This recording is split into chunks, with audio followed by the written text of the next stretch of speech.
Alisher Navoiy va Zahiriddin Muhammad Bobur. Ular davlat tafakkuri, jamiyat ma'naviyati va milliy o'zlik bilan chambarchas bog'liq shaxslardir. So'nggi yillardagi ikki islohot orqali fikrimizni dalillaymiz. Birinchi islohot Adiblar xiyobonining barpo etilishi. Buyuk Alisher Navoiy bobomiz faqat turkiy xalqlar emas, butun bashariyat dahosi bo'lganini inobatga olib ham bu buyuk insonga ehtiromimizni takror bildirish nuqtai nazaridan mana shu yozuvchilar uyushmasini ham belga olib kelib, mana shunday xiyobon qilganimiz bejiz emas. Bu oddiy bog' yoki haykallar majmuasi emas. Uning bosh g'oyasi butun o'zbek adabiyotini Alisher Navoiy atrofida jamlash, ya'ni Navoiy adabiyotimizning markazi, mezoni va eng yuqori cho'qqisi ekanini ramziy tarzda ifodalashdir. Bu buyuk bobomizga berilgan eng yuqori baho.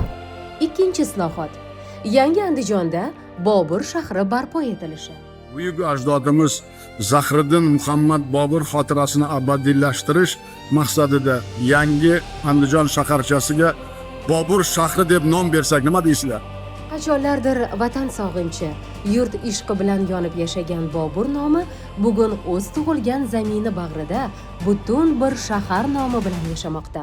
Bu ham katta oliyjanoblik. Bu ikki buyuk siymo nafaqat O'zbekistonda, balki butun dunyoda ulug'lanadi.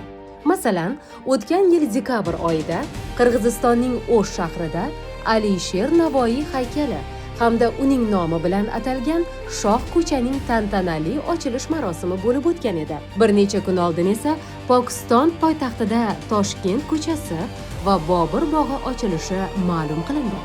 Ajdodlarimiz nomi bugun ham dunyo miqyosidagi do'stlikni ta'minlamoqda.